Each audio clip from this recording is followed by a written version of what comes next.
This is gonna sound funny, but it is a choice to be broke. In the conscious community, there are a lot of very gifted people that struggle with money. Why is that? I like being delusional. I like playing with that energy, but then it needs to be realistic as well. And I think that's where, for me, the nervous system work comes in. The income really reflects your level of self-worth.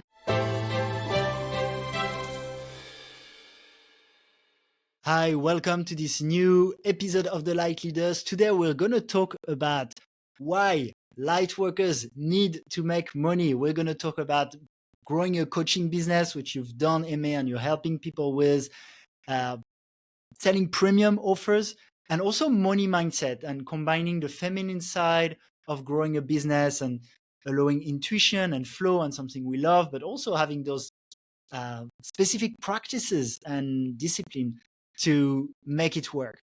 And that's a topic that's super interesting. I know for myself also sometimes I've questioned money. Do I really want to play the game of making money? And the new paradigm in the newer societies, sometimes we play with this and we can have very limiting beliefs around money. So we'll talk about that. Little intro to you, Aimée. You're a business strategist and breathwork coach. You help coaches and healers claim their worth, refine irresistible transformational offers, and build businesses that support their lives instead of running them. You blend real strategy, magnetic messaging, and smart business systems with deep identity shifts through your signature millionaire breathwork, making premium sales feel easy and aligned. Actually, just before recording that podcast, I did one of the breathwork that you run, and I had the recording of it. It was really empowering. You also activate your community to choose bold expansion, to stop hiding, raise your standards for both business and life with a premium business model that delivers lasting impact and income. And you've helped dozens of coaches and healers break free from that undercharging, overwhelmed, and untapped potential that often happens for those healers and coaches, and to create their first premium offer or build a full ecosystem that consistently sells premium programs, many scaling to steady $5,000 to $10,000 months and beyond, while falling back in love with their business. We've been hanging a bit in Bali together. You've been a speaker twice at the Ubud Coaches Meetup that I was organizing there. And I've also used your breathwork, but also some of your strategies. So I'm excited to have you, Aimée, and welcome to the show. First question, what are you grateful for today? Oh, wow. I love that question. I am grateful for the community that I've been building here in Portugal. And that's very present today. It's not very on topic, but I just received from one of the women in the women's circle that I'm a part of, out of nowhere, a message that we haven't connected that much in the circle yet, but that she just really loves my essence and my presence.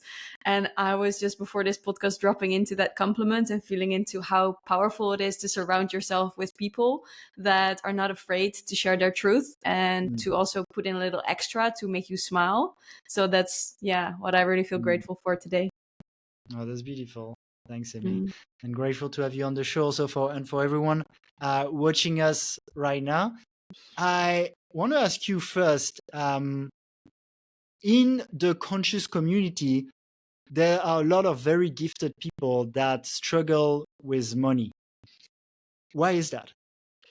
Oh, that's the root of a lot of issues that I know a lot of listeners will be dealing with. It is an imprint. It is something that has been in our families. It is something that has been in where we grew up. And it's something that we chose to believe in certain stories of.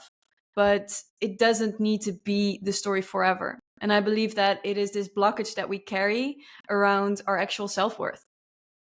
The income really reflects your level of self-worth. And now this might be very triggering and hard for people to hear. And sometimes for myself, it is, especially when I'm working on a new income goal.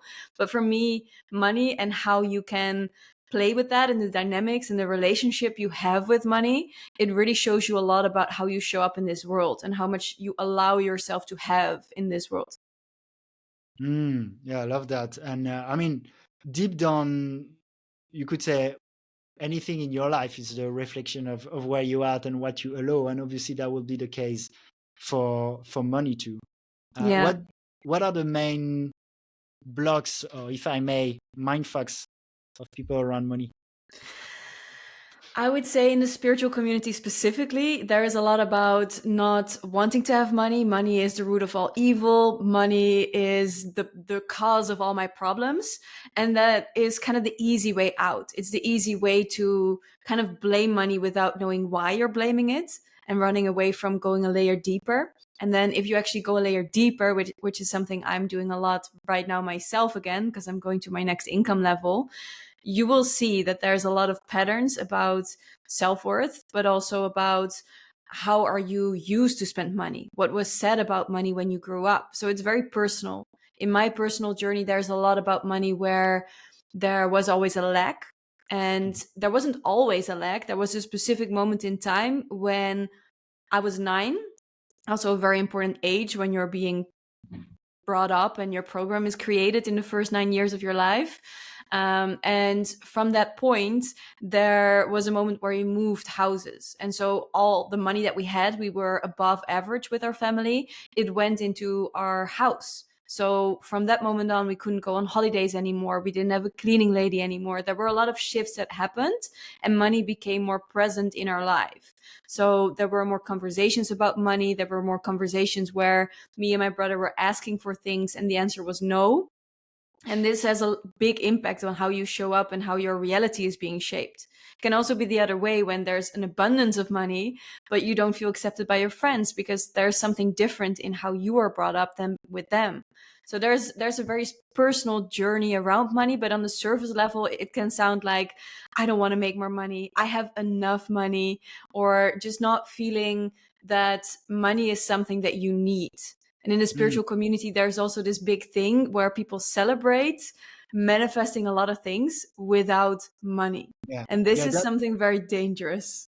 So that's almost the first thing you mentioned, and like money is the root of my problem. I feel that's not necessarily just the conscious community. It's like actually maybe even more prevalent in the matrix world, right, where people are struggling.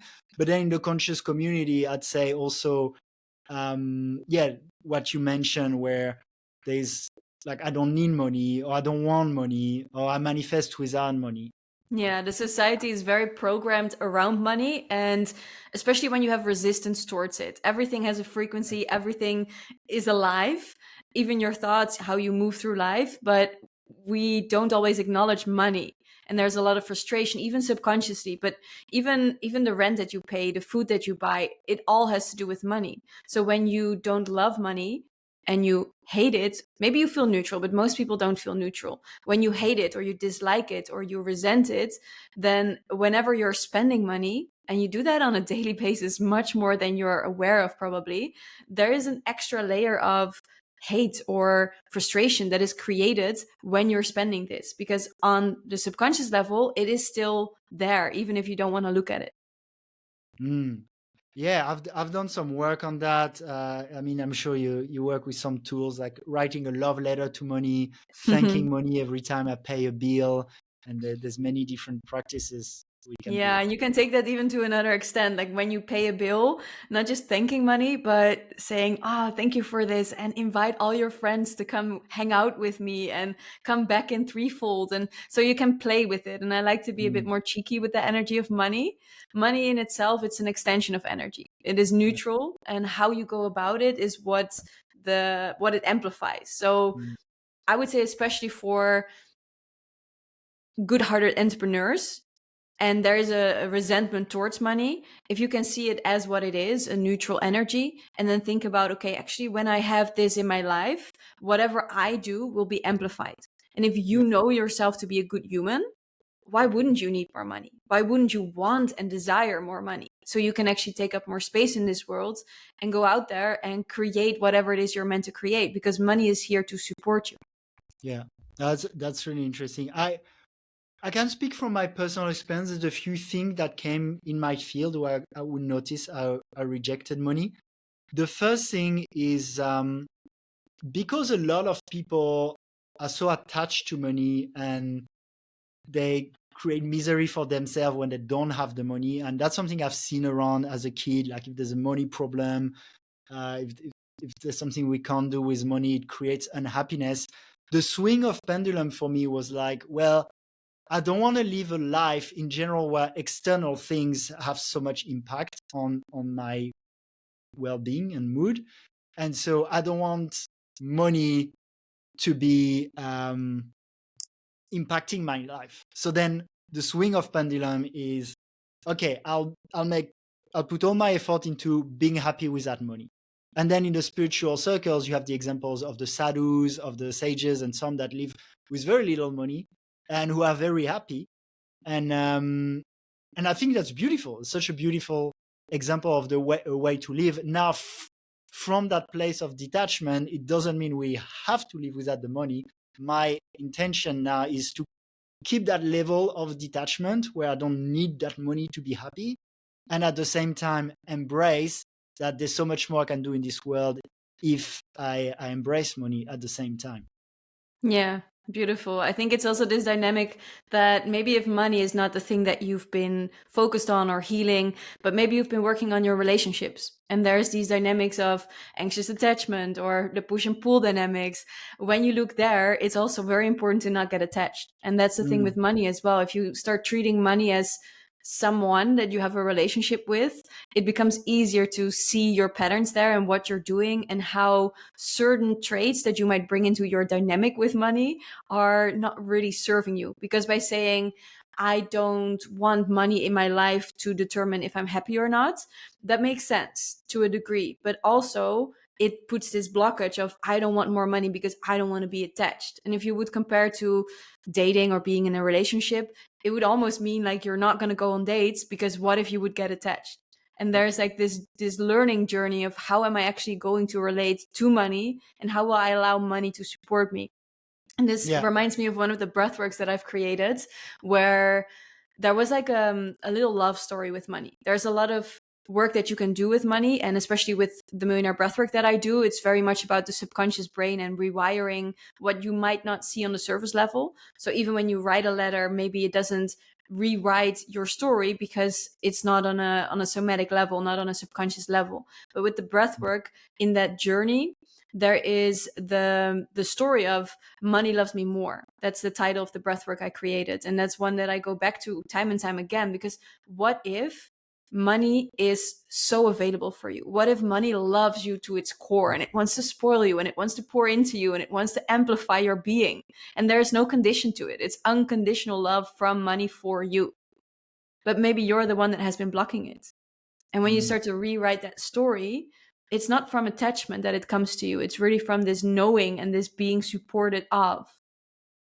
Yeah, that's powerful. And I really like the analogy you make with relationships also, because, for example, for people who take the sadhu path, the monk path, is that renunciation of money. Often the celibacy is like a parallel thing. It can be the same. Nothing wrong if it's really your path and you want to find fulfillment without needing someone else to complete you. But at the same time, it can also be a trigger from trauma where maybe you saw like love relationship leading to a lot of unhappiness, and then you want to move away from that, and then it's still that past running your life in a way. Well, you can be celibate from a place of like also just your past and it's fine, or you can enter also a beautiful relationship without that crazy attachment and unhealthy dynamics also. I like how this brings back the responsibility, because it is almost as if it's your choice. It's your choice if you want to become a monk and you want to be celibate and you want to just not be with other people for a while and focus on you. That's a choice, and you know what you're giving up. And the same with money. It's a choice, and this is going to sound funny, but it is a choice to be broke. It's a conscious choice. And if you don't want that anymore, you can change your mind about it. Would you say it's a conscious choice? I think for many people it's an unconscious subconscious more, I would say, but sometimes it is, and especially when you have the awareness and people who are listening to this, there's already something in their field that they might want to work on their relationship with money. There is actually a lot of there's a lot of conscious healers, coaches who I would say it's more in between subconscious and conscious that they're choosing to be broke, because maybe you're not aware that you're choosing it, but after this conversation, you will be. It shows up in phrases like, I don't have money for this. If you start changing that towards this is not my priority, it's already different. It's also the thing about manifesting that I started about earlier, where if you are very proud of manifesting in your life, let's say, oh, I'm traveling the world and I did that on only 2,000 euros for 6 months and it's amazing and I could live everywhere for free and my friends invited me over. Amazing. But you're solidifying the story that you don't need money and that you are someone who is broke. So with all these little sentences that you use and how you're showing up, you create this persona, you create your identity of someone who is broke. And then there's also the resistance about making money and signing clients and actually showing up in your business and making it tangible, because it's not just about wishful thinking that money comes your way. It's an identity shift of being the wealthy woman or the wealthy man or the wealthy leader, where you believe people are willing to pay you. People are willing to show up and pay you money, whether that's in your business or in your company or where you get paid. Money can flow to me in all types of ways and I'm not blocking it. And if I see I'm blocking it, I take radical responsibility and I do something about it, whether it's mindset work or whether it's actually showing up and implementing the strategy. Yeah. And I have to say, in the past few years, I was interested in building community that maybe go beyond money, where it's more a gift economy. And I think this could work, but requires really a lot of high consciousness and wanting to give and feeling part of that oneness. And when we were doing it, we weren't quite yet at that stage. And what I saw was that the lack of money compensation was also creating a lack of maybe responsibility, accountability, clarity on roles, priority. And so it is true in my experience that at least at the level of consciousness we were creating those organizations, money was creating that level of clarity and efficiency. Yeah, if you go to the core of why money exists, it's simply to make exchanges easier. Because if you have pears and I have apples and you want my apples and I don't want your pears, then you can come in with money and it's this like stagnant energy or this energy in between that makes it easy to trade something.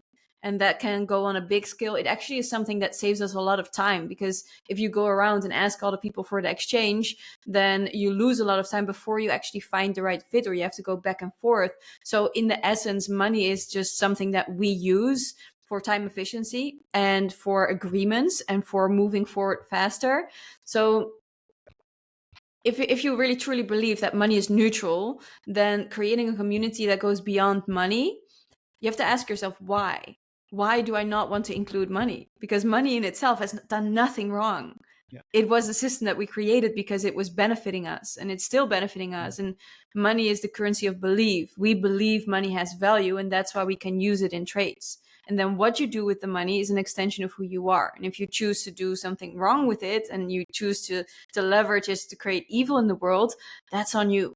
But if you choose to amplify your heart with it and to create more of the goodness, that's amazing.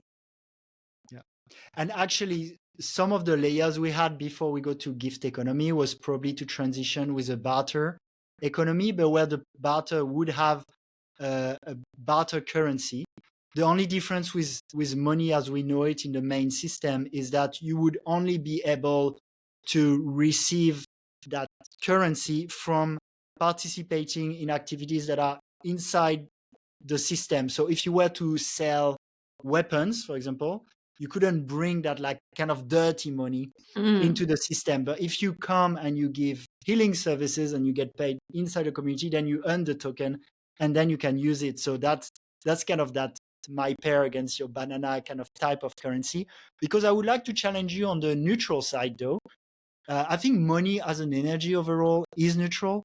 Money in our current old paradigm system, what for people who are gotten into crypto and that rabbit hole, the fiat system is, in my opinion, not that neutral, because there are some people that can create it on demand that also have friends in business, and there's a lot of like corruption and friendships there that make that when we use, like when you earn dollars, there might be some people that just print it or have friends who print it and have the right relationship. So we're playing a game where that dollar isn't fully neutral, in my opinion.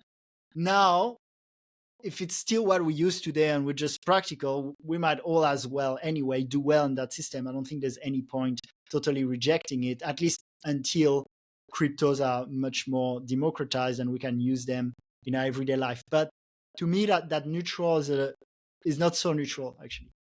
Yeah, I understand what you're saying. I think this also goes a bit beyond the energy practices behind money, because when you tune into the energy of money, it is neutral, and then the system that's built around it, probably not.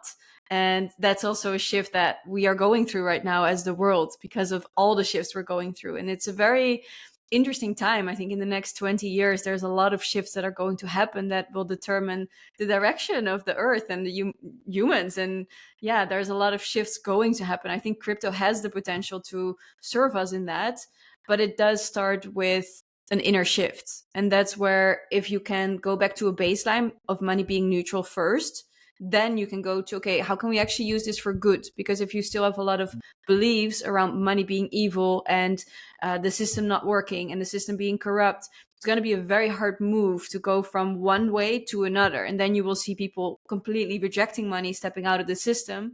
And I don't think that's the solution either.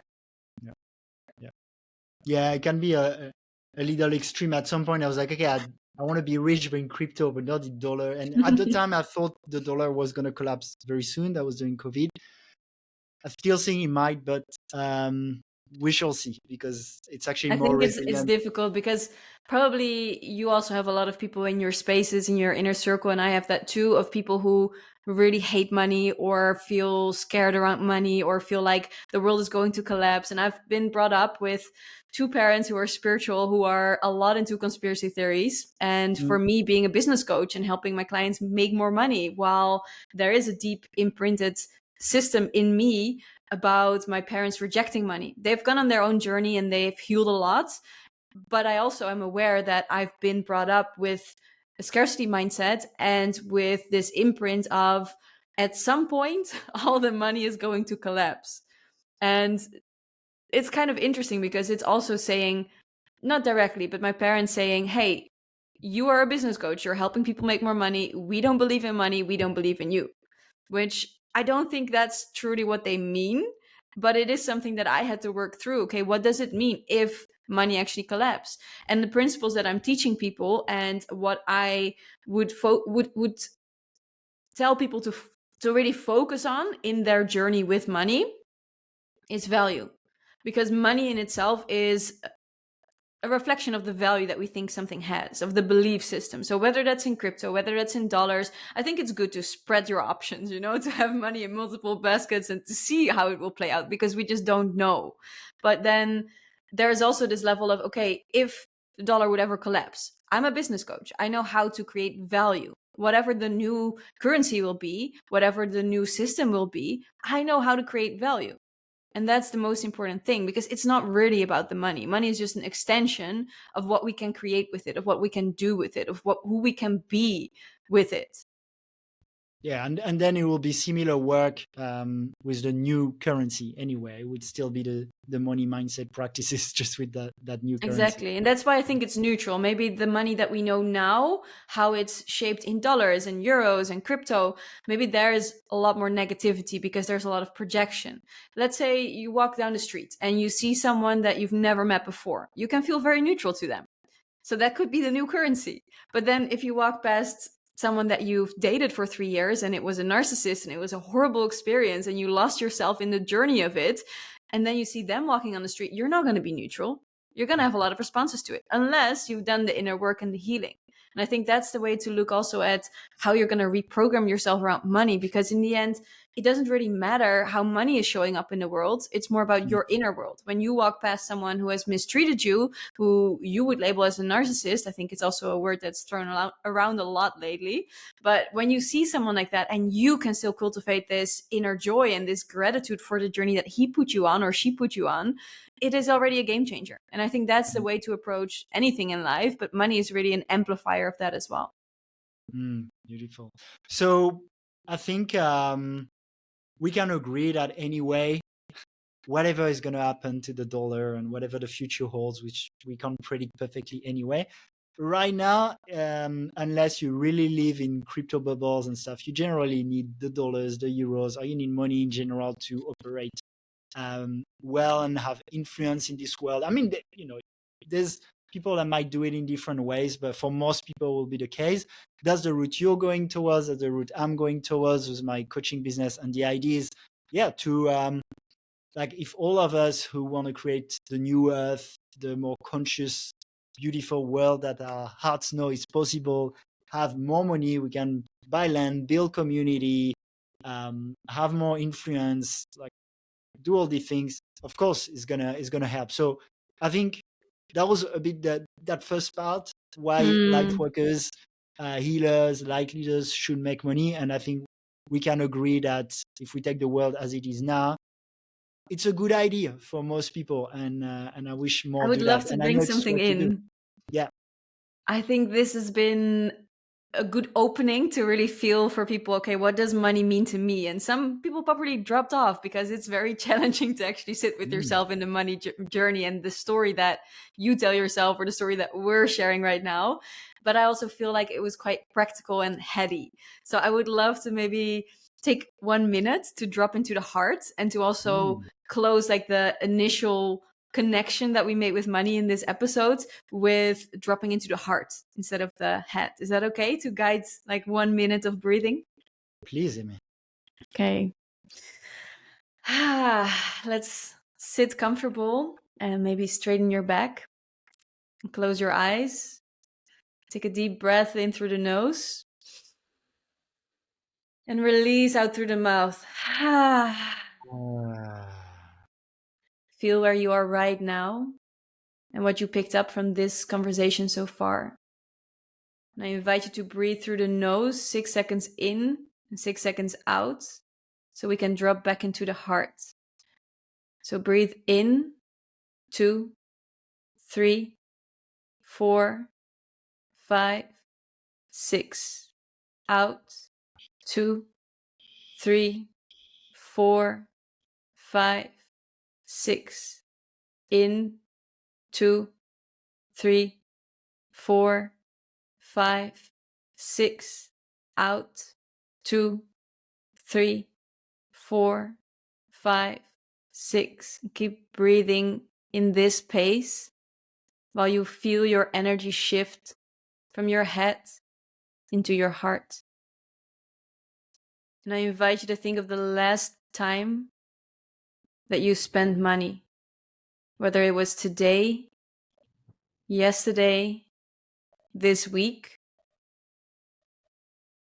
and to feel gratitude no matter the amount, whether it was your groceries, your rent, a gift, anything that you used money to purchase. And feel that gratitude in your heart space. And let's take one last breath in through the nose. 1, 2, 3, 4, 5, 6, and out. 2, 3, 4, 5, 6. When you feel ready, open your eyes.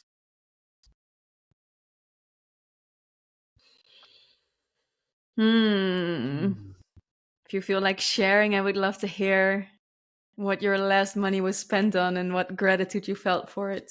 Thank you, Aimée. And I love that you initiated that too. Sometimes when we create podcasts, we try to chunk as much information as possible. And I actually really appreciate when we can take a little bit of time and feel into our hearts too.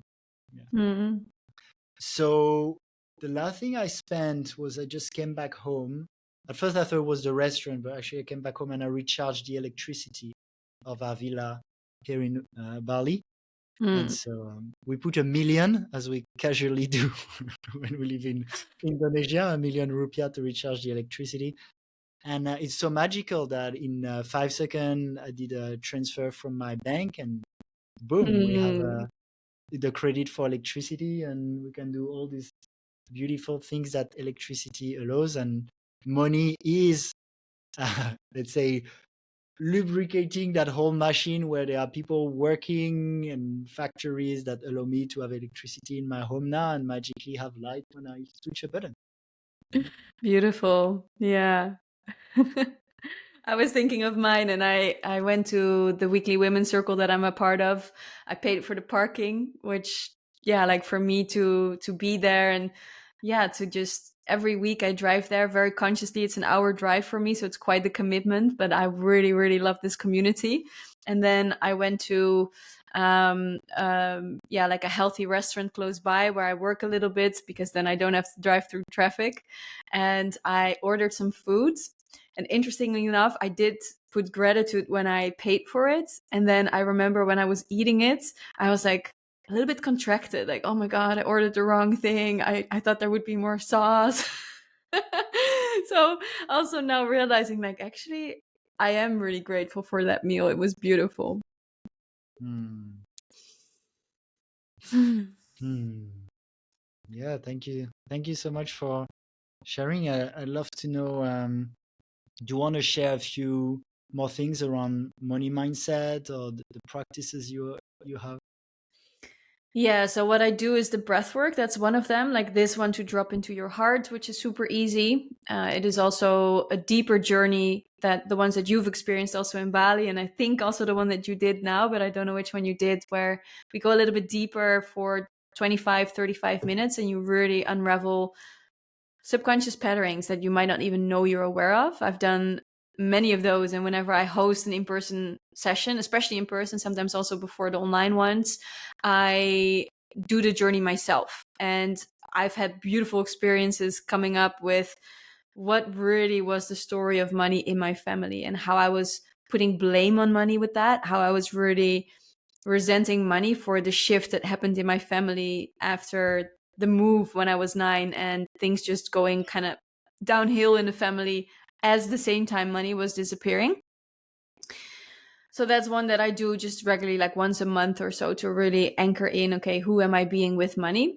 Then the gratitude practice, like when you pay, when you put your phone somewhere or your card, to really just have a moment of gratitude. It doesn't have to take long. Like there's a lot of practices in conscious communities. Then all of a sudden you do a morning practice and you add something on top, and it's 3 hours later and you haven't done anything yet.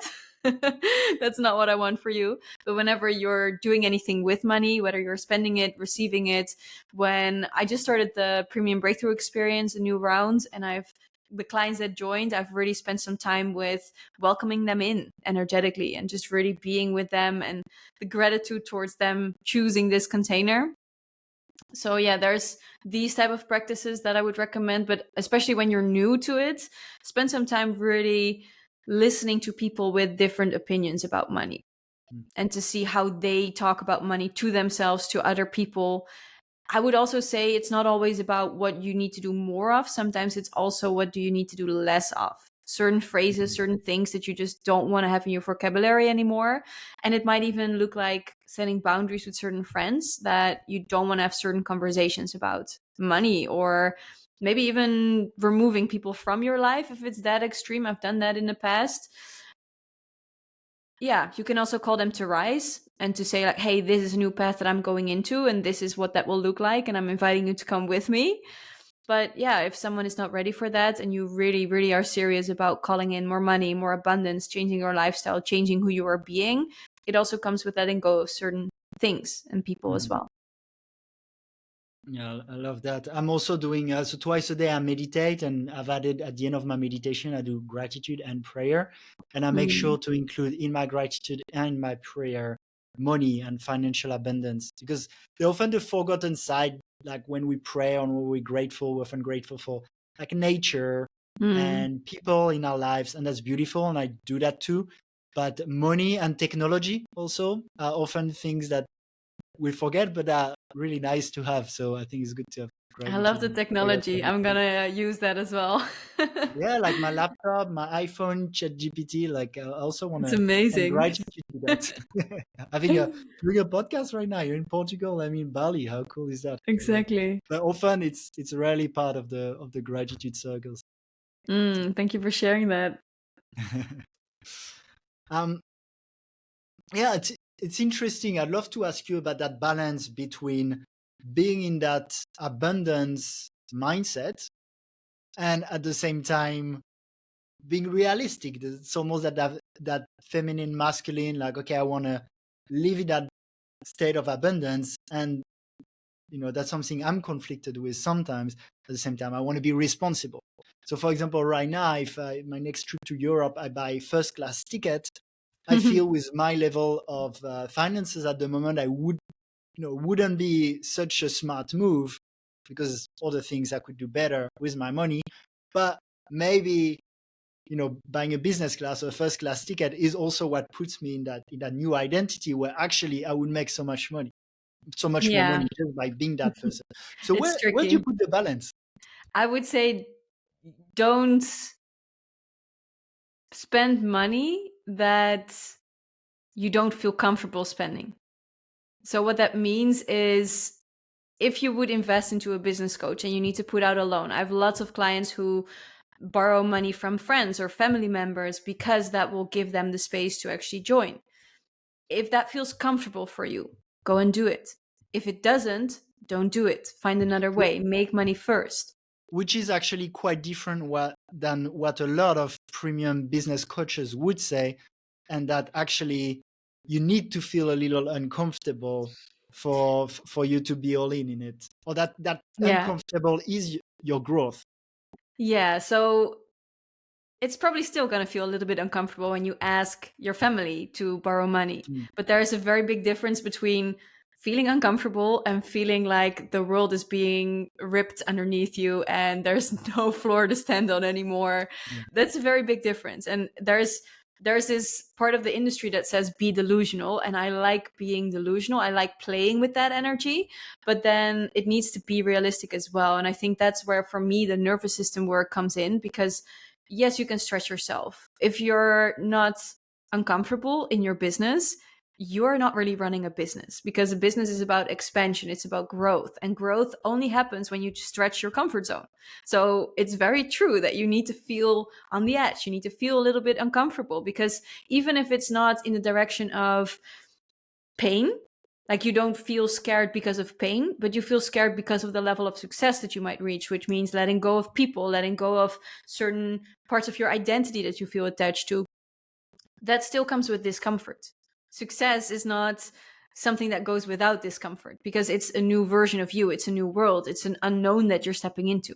But then there is this range within the comfort zone. Stretch actually feels good or feels good enough, and you can hold it. But when you go outside of that range and you completely dysregulate your whole nervous system, it's not beneficial anymore. And I think that's where the sweet spot is. Yes, it needs to feel stretchy, but also you need to believe in yourself that you can hold it. And if you have the belief, I'm going to sit in the plane, I'm going to fly first class, and I know that this will fuel me in a way that I can sign a client that pays for this flight, or that pays 3 times the amount for this flight, and I will make a profit while being on this flight. Or however you want to play with those dynamics. If that feels true to you, then do it. But if you feel that that's just delusional, which I think we are not giving ourselves enough credit, we know when something is delusional and when something is true. And there's also this dynamic of we create what is true, but you don't create it by fake it till you make it. You create Mm. it by be before you become. And with be before you become, there is an extra step. If you are just in the being, you're not actually creating the results.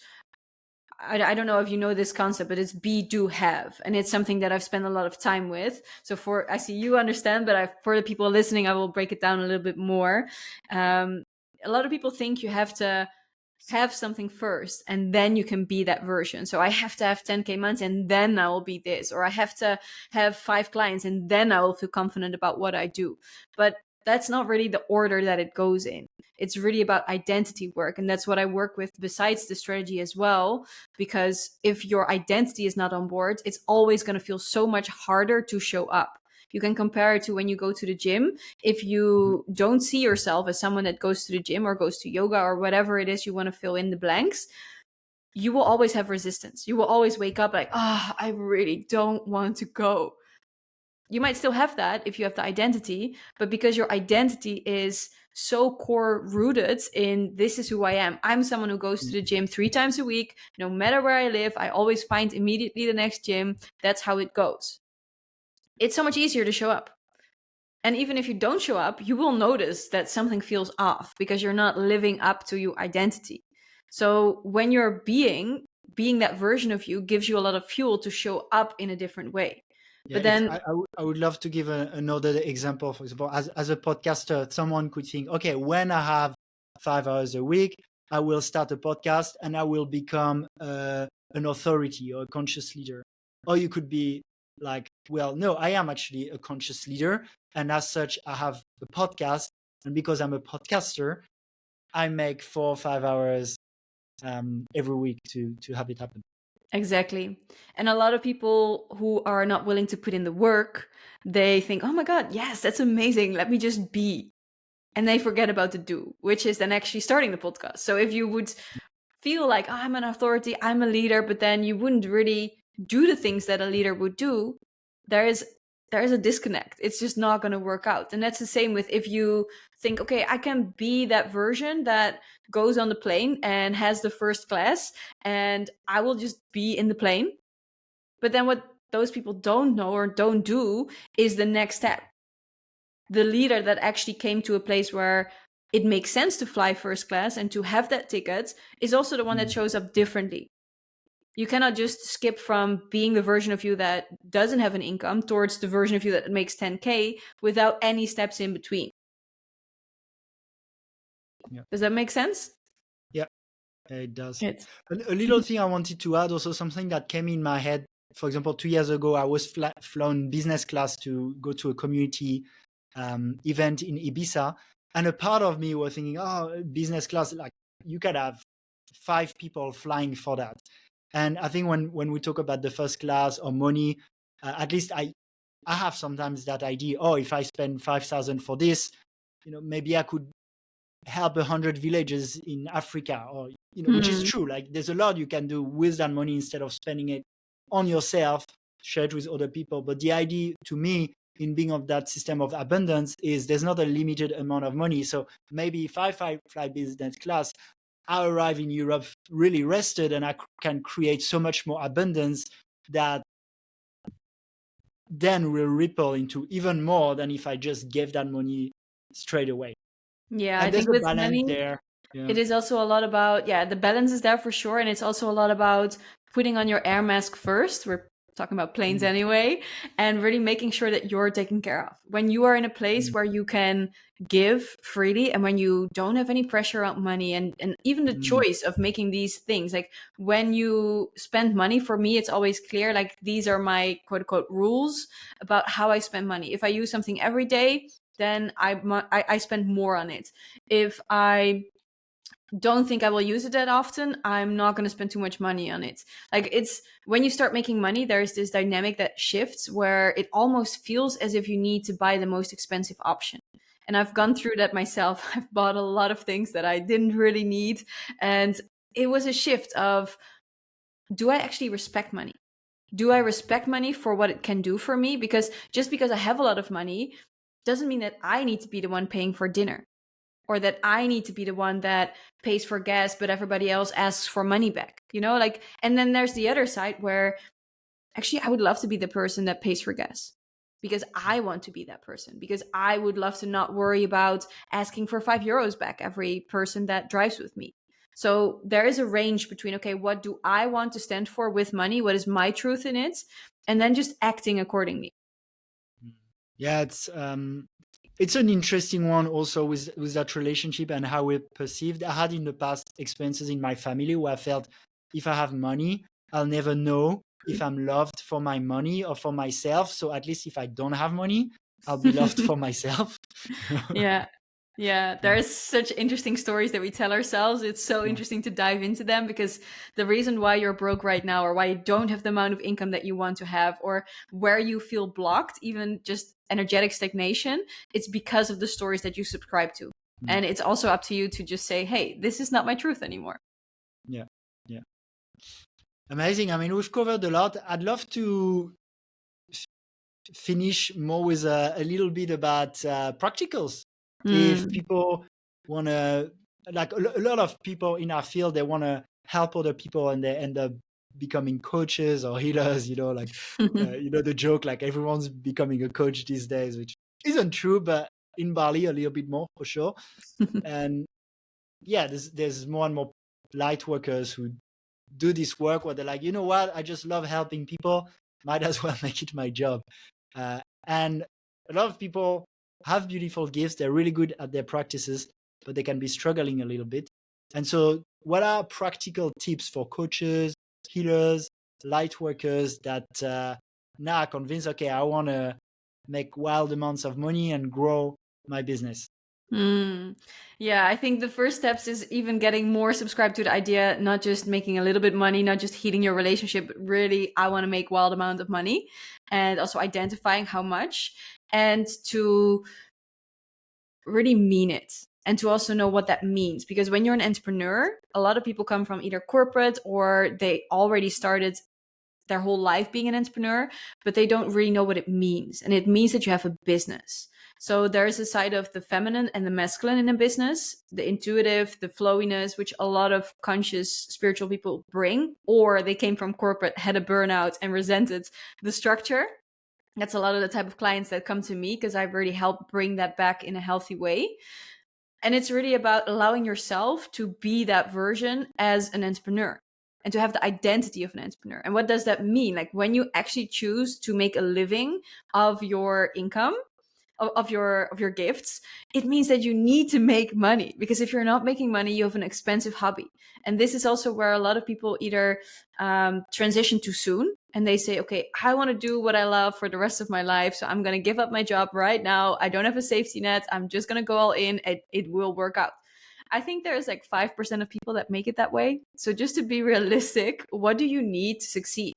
And any other business in the coaching industry, this is something a lot of people, especially beginners, and beginners, I also count you if you've been in this space sharing your gifts for 10 years, but you're not making more than 2,000 per month, because you're still a beginner in the entrepreneurial space. Maybe you're, and this is a lot of people come to me and they are quote unquote beginners, but they're not. They have so many years of embodied experience with clients, with they are the real deal, but they're the best kept secret of their industry because they never got serious about the entrepreneurial side of things, building an actual business, feeling safe in their business. Because when you have a fixed income, which might be the transition that you need before actually going full time, very good for your nervous system to not dive in straight away. But when you have a fixed income, there is a level of relaxation in your nervous system. And when you don't have that in your business, there is a level of stress that you bring with everything you do. So it is so important to really get serious about, how am I showing up in my business? What strategies am I using? What type of money do I want to make? What type of clients do I want to work with? Because when you choose to make this your life, it means it becomes such a big part of your life. And if you're not happy in your business, there's resentment, or you're not where you want to be, you're frustrated about social media, you don't know how to create a sustainable business model, so you feel like you're running around, maybe doing all the things with doing workshops once a month, trying to get your income from that, or having a lot of one-on-one clients who really need a lot of attention, so your whole calendar is fully booked, but they don't show up as you want them to show up because they think they will be magically healed in just one session. Like there's a really big mess that people create for themselves by not getting serious about building an actual business. And I love that. And I want to add a little bit to this. It also was also clear to me. I read that book. I don't know if you read it, The Prosperous Coach by Rich Litvin, which I No. really like. But anyway, you probably have a lot of the downloads anyway. And in it, he talks about like, yeah, if you don't feel super safe with your income, it's better that you have a side job actually, especially for coaching, because as an entrepreneur, as you said, of course, if you really need the money and you don't have any other income, it can be stressful. But on top of it, when we're a coach, our vibe is so important, right? If you do a drop shipping business, sure, you're stressed by the results, but maybe your hustling is going to work. But as a coach, when you talk with someone, and if you really need that money and you come in that needy energy, is going to be repulsive on top of it. Well, if you have your income anyway, you can come into that non-neediness, which is more attractive. So I think it's even more when we're coaches and premium coaches. Yeah, and especially when you have a personal brand. I think that's something not every coach wants to admit to, but you are a personal brand because you are the product. And you how you show up really matters. But also if someone doesn't know anything about you and how you're going to show up in the coaching sessions, they're not going to want to hire you. Maybe because you're very cheap, but then you're still competing on price. And yeah, we haven't talked much about it yet, but what I do is premium offers, and that's really the difference between how you're showing up. And if you want someone to pay 2,000 or 5,000 or 10,000 euros for working with you, you can't be hiding somewhere in your room and hope these people will magically appear. Any type of business works with prototypes, with market research. If you would really look at your coaching business as a business and to see what other businesses do in the world and how they function, there's so much you can learn from it in the way how we're showing up. Yeah. And I think it can be something sometimes, I mean, it's good to learn it, but sometimes can be a little bit annoying, is that when you want to be a healer, for example, or a coach, some people, they come at it from like, well, I love to heal people, but they don't necessarily see themselves as entrepreneurs. And maybe some, they can get hired and they work in a center, for example. But for a lot of people, they're like, okay, all I want to do is do my healer job or do my coaching. And now I spend all my time like doing marketing funnels and doing the things that isn't what I'm here to do. Yeah. I personally am one of the unicorns. I love marketing. I love business. And this is just something that's part of the game. If you truly want to make a living doing what you love, you need to understand what it takes to build this life for yourself. And of course, you can settle for having a business where you work many, many hours and you show up all the time, but you don't have to, because there's so much you can learn and play with within business and how you're showing up, especially with the tools that we have these days with AI, with just using and leveraging everything that you create in your business. There are so many coaches and healers out there showing up every day, and they call this a strategy. They say, I'm posting every day. Yesterday, I heard someone say, I'm posting every day, but I haven't been posting reels every day. So I'm going to do that now as well, which great if you feel excited about it. But if your income is still zero and you're going to post more, you're going to do more of what has not been working, or your income is like 2,000, or it's just not where you want it to be, you can push more and you can choose hustle and you can choose to trade your hours for money. Or you can get smarter and work with systems that you can leverage. You can build assets in your business. You can build a masterclass. If you have been doing masterclasses or webinars, but they don't convert, maybe stop doing them because it's not working. Invest first in a strategy so that you can actually make sure it converts. You can also invest a lot of time understanding all these things. There's lots of free resources out there. ChatGPT can do a good job with that as well. But if you're really serious about this, why wouldn't you invest? Why wouldn't you get a business coach that really takes you on this path of a roadmap that has been proven to work, and to really take the easy way? I think there's a lot of coaches and healers who became what they are today because they're overgivers, because they have patterns in themselves that they feel like they need to be the savior. But would you allow yourself to be supported as well? Because the whole coaching industry, it is really around helping other people. And maybe that's a pattern of yours, helping other people, not choosing to get the support that you actually need. I was like this as well. It brought me into coaching. And for me, I came here because I was deep down in a burnout when I started my business. But because I was healing my burnout at the time, I also understood, okay, the principles of healing from burnout need to be reflected in my business. It's not something I can just activate in my life if it's not in my business, because my business is my life. And when you start seeing it that way, you need to treat your business differently. You need to understand, okay, what am I doing? How am I showing up? Some principles in business, when I still have my corporate job, I don't want to have a 40-hour work week. But having a structure, knowing what to do, when to do, also knowing what you do this week, your goals for the quarter, your goals for the year. I'm not as rigid with it. There's a lot of fluidity in it, but there's also direction. There's clarity. I know exactly what to do, when to do it, how to show up to get results. When you don't have a solid strategy, when you're just playing around, that's cute. But if you look at your income and how you are actually getting what you want from your business, probably it's not aligned. Yeah, thank you, Aimée. Oh, there's so much more we could cover here. I'm thinking about the AI and many things, but I think we'll leave it there for now. We can always do another one. If so, people watching still now, thank you so much for still being here with us. I guess you really enjoyed that conversation. If you want to help, comment, like, subscribe to the channel. That helps to get the video more recommended, and then it will encourage us even more to do another episode where we can dive even deeper into all these topics. But for now, thank you so much for watching. Thank you so much, Aimée, for being here. Obviously, I'll put the link in the description if you want to follow Aimée and see what she's up to. I know you do masterclasses sometimes that are really insightful if you want to work with her. And I'd love to give you the mic for the end. Is there anything else you want to share with us today? I think you're right. We could have talked for hours. I think the most important thing is if you want an extraordinary life and if you want to make the impact that you're craving to make, if you want to have the freedom in your life, which is also something that is really valid, you don't have to do everything for everybody else. You also are an important human being. If you want all of that, you also need to be willing to do what it takes. Aho, thank you so much, Aimée. Much love, everyone.